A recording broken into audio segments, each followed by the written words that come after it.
Starbucks had agreed, they had made a commitment, a public commitment, that they would be offering a fair contract to workers. And instead, what they've offered are 50-cent raises. This is not a fad. New York City, like many cities in the country, has experienced significantly changing populations. Contested mayorals generally represent those kinds of changes. There are 1 million Muslims now living in New York City. 350,000 of them are registered, and they're likely to do what every other group has done when one of their own is running for public office, seize the opportunity to get power. What Mamdani's rise will do is increase competition between that group and other rising immigrant groups, including the Chinese, people from Africa, and others. Next is Zohran Mamdani. My name is Assemblymember Zohran Mamdani, and I am running to make the city affordable. I'll freeze the rent for millions of tenants, make buses fast and free, and deliver universal childcare. And before you ask, I'll pay for it by taxing the rich. Mamdani's policies will never see the light of day. Why? Because they're too expensive. And also, what people find out, great idealists and ideologues find out when they get into public office, is they can't do anything generally that they've talked about. They will try.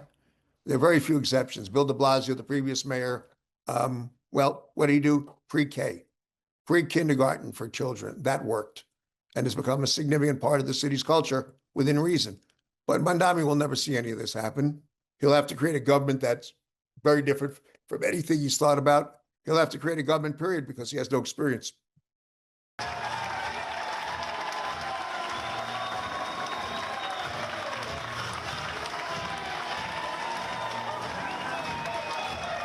When you are governor of New York, you really have a lot of friends.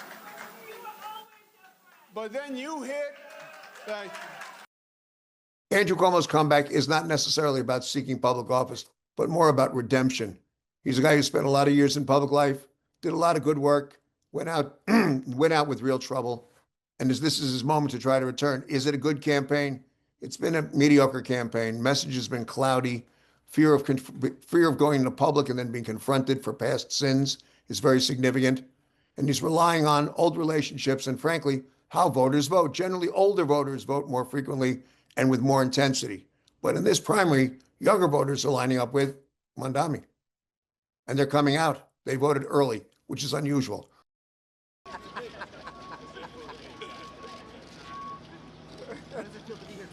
Good, good. First responders, you know, when many people fled, I led with them, and it's just exciting being here.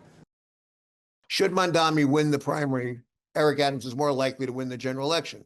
Should Andrew Cuomo win significantly in the primary, Eric Adams is less likely to win that general election. Why? Eric Adams' time may have gone, and there also still is a generational issue. Where will African-American voters go?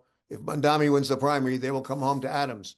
But if they don't, they're very likely to split their votes and vote with Andrew Cuomo.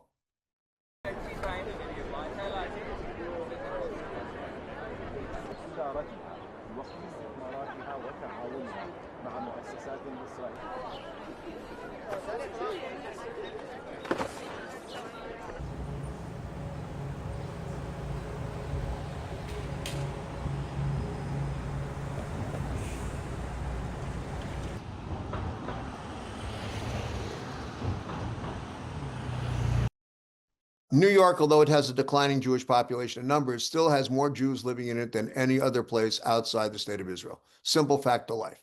What does it mean? Mamdani will create a Jewish vote, but it will not be a very singular and ideology Jewish vote. Younger people really don't care about the state of Israel. If you look at the data, younger Jews, they're more concerned about lifestyle issues. That is the tragedy of the Jewish community that the Jewish community has to deal with, not anybody else.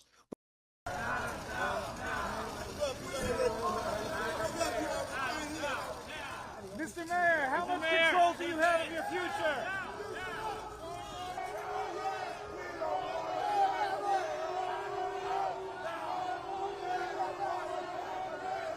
Adams out now. Adams out now. Adams out now. Trump factor is a significant role. New Yorkers are probably in the 85 range opposed to Trump overall, don't like him. Kind of interesting considering he hails from New York. What does that mean? It means that people will tend to vote for anybody who is anti-Trump. The good news for all the candidates is they're all anti-Trump. The bad news for Eric Adams is that he'll be perceived in the fall by many voters as someone who was with Trump because he was pardoned by the Trump Justice Department. He's going to have to figure that out. You have a judicial warrant. You have a judicial warrant. And I see the judicial warrant. And I see the warrant. I will let go when you show me the judicial warrant.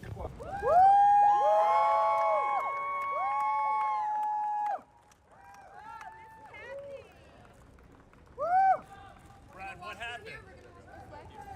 We're going to walk down the sidewalk to the podium on the corner. Everybody's going to need to give them some room. I certainly did not assault an officer. I engaged anyway. So, Brad Lander will gain some prominence from it. Frankly, he didn't play it from a PR perspective as significant as he should have, but he did. That being said, the migrant issue cuts both ways. The city was tired of paying the cost of housing migrants, people that came to New York, and frankly were then non-productive and became wards of the state. And the city was very, very significantly costly. It did not make people happy. There are portions of the community who think that the migrants should be gone. And they're not just white people living in more conservative areas, blacks and others. So it cuts both ways. But there is a sense, if you're an anti-Trumper, that this has gone too far, that these people are human beings, and they are, and should be treated fairly. What Lander did was to make this that kind of argument, which is they're not being treated fairly.